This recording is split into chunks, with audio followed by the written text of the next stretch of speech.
Happy Monday, everyone. Today is, of course, Monday for everyone, but in Portugal, we say today is segunda-feira, which means the second day. So, interesting fact, in Portugal, they don't say Monday, Tuesday, Wednesday. They don't have an equivalent of that.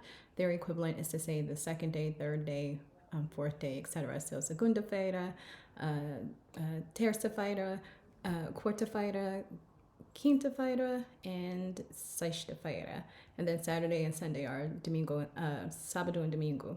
So I'm going to be doing that a lot when I make these videos because it helps to reinforce the language for me. And also I think it's great for you if you are seriously thinking about relocating to Portugal, or even if you're coming to visit. It's great to have a few words in your repertoire. You know, it shows that you have an interest and a respect for the culture, and it will help you to feel less lost when you get here. So I hope it's helpful to you. So the topic today is going to cover leasing in Portugal. As most of you who follow me know, that I have been a licensed real estate broker in the States for over 20 years. I am now a real estate professional here in Portugal with Coldwell Banker City. And so I wanted to talk to you about some of the challenges and some of the ways you can make looking for a property easier for yourself. And more than anything, I highly recommend getting a professional to assist you. It doesn't have to be me. I would love it to be me, but it doesn't have to be me. But I think having someone who's well versed in real estate, period, and also who knows how the Portuguese real estate industry works would be highly beneficial to you. So a few ways that it differs from the States. Here in Portugal, exclusive listings aren't always the norm. So you may have multiple people having a listing. And the way they do commissions here, it's not very advantageous, I would say, often for the client. So let's say you are looking at a property and your budget is €2,000 a month. So the standard commission here is 1.5 times the rent for a commission, and then that commission is split between the listing agent and the buying agent, the person who's helping you to find your property, the tenant's agent. And so sometimes agencies here do not pay outside brokers at all. So if your agent is aware of that, you may never see a property that is great for you if they are aware that the other agent will not pay them a commission. So for me, my standard procedure is for the agent, I get commission paid from the listing agent, the listing owner, and then that agent and I will split commission. However, if that is not the case, then I do charge my clients a fee, because you just can't work for free, and it is a good amount of work here to assist people with leasing. And what you will find is that a number of agents here will not do leasing for clients because the commissions are so low. I do it because I know, as a recent immigrant myself, I'm approaching 3 years here, but I still feel like a new immigrant. And I understand how overwhelming that process can be, especially if someone's not very well versed in real estate transactions themselves, and especially not in a new home country.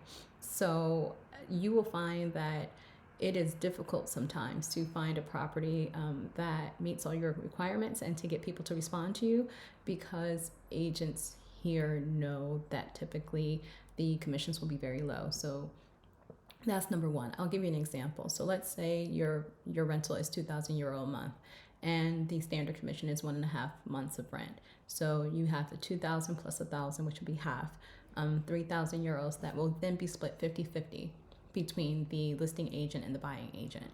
So that means that €1,500 to them, €1,500 to the other side. Then that commission gets split with that agent's broker and the agent. So let's say there's a 50-50 split. That agent then will get €750 and the broker will get €750. That's if your rent is €2,000 a month. If you're looking at €1,000 a month, do the math, half of that. So that's €375 for someone doing quite a bit of extensive work. So that is why sometimes it's hard to get agents here to assist you. The other part of that is, if the tenant's agent is not a part of the same brokerage as the listing agent, sometimes they will give you less commission. It won't be the 50-50 split. So some of those things I would like you to just have in your head when you're speaking to people. And if a prospective agent is talking about charging like a base fee of XYZ amount of dollars, that's why. And so just be prepared for that. The other challenge sometimes for people coming here looking for property, whether it be leasing or buying, is that there, up until now, hasn't been an MLS like we are accustomed to in the States. We are now rolling out an MLS. Very excited about this summer, and I think it will make transparency and transactions a lot better here for Portuguese people as well as newcomers. And so that is also a challenge because sometimes properties don't make it to every site you go to. People go to Idealista here, they go to Casa Sapo. You know, you're having to literally take time to comb through each and every site that you are aware of. There are sites that many people are not aware of. And so you may or may not stumble across the property that's right for you. And so our work as professionals here is to kind of evangelize to other agents in Portugal the benefits of an MLS, how it will help transactions to move faster, how it helps the perception of professionalism, how it helps the clients to get the highest level of service possible. And so that is something very exciting to look forward to, is the rollout of the MLS. I know many people are frustrated when they don't see that as available here, but it's coming. And so that's another thing I wanted to speak about. And besides that, just some of the things you need to be aware of that we typically don't see in the States. When you're leasing, a lot of people are used to huge leasing companies. You go into the leasing office, you submit your application for a fee. That's typically not how things happen here. What you're looking for oftentimes are private owners here. And what you want to do is to make sure that, you know, everything's above board. So there's a couple of documents I would advise you to familiarize yourself with, and that's the caderneta predio. Forgive my pronunciation, I'm still learning. I'm doing very well, but I'm still learning. So the caderneta predio is basically a tax document for the property that shows that the property is properly registered with the camera, with the entity in your city, that it shows the owners, the proper owners, so that you make sure that the name on that caderneta matches what's on your lease. And also you'll be looking for the energy certificate. They call it the energético certificado, and it tells you basically the energy efficiency of the building. So that's very important here because you're in a very old country, and some of the properties are very old, and they may or may not have been recently renovated, upgraded. So you may or may not have heat and air. My home is a historic home, and it's beautiful, but we have no heat and air. And typically it's not bothersome because it's not super hot here or super cold. A space heater in a room or two here, and fans typically get us through all the seasons.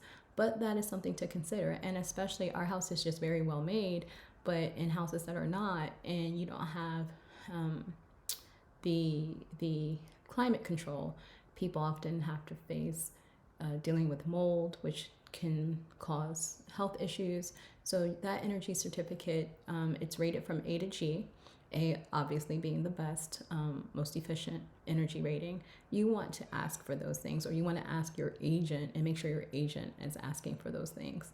So I want to cover those things because sometimes when you're learning a new system, it's overwhelming because you have no idea even the procedure that people adhere to in another country. And so it just takes a little getting used to, but I want to walk through it with you as I am learning, and I'm walking through it with my clients. So I hope this is helpful to you. I hope that you will please submit any questions you may have about the process in the comment section, and I will definitely answer each and every single one. And again, there will be I will be making a blog post about this. Please check my website, Christie in Coimbra. That's Christie, ChristieinCoimbra. Coimbra, Coimbra. It sounds a little different than it's spelled.com. That's also in the description for the channel, and you can find information there and also reach out to me there as well. So I hope this little tidbit was helpful, was on my mind, because I've had several clients who've been a little surprised at how the process goes here. But it's just the way, and that's what happens when you move to a new country. You have to get used to understanding that the things that were typical and standard in your home country may not be the same, nor do they have to be. You are coming to a new culture. Hopefully you're going to make great efforts to acclimate yourself and immerse yourself in the culture. And there's things that every country does well, or every country has challenges with, and it doesn't mean one is better than the other. It means that we should all be learning from each other. That's the beauty of having, a connected world. We discard the things that we know are not beneficial to many people, and then we learn from each other for the things that will help us all move forward more successfully. And so that's my goal as a real estate professional, is to always be sure I'm giving value to my clients, and I want to give value by giving them the proper information and the way they can arm themselves, independent even of me. So if this is helpful, please give it a like, share, subscribe, and I will see you the next time. Boa semana.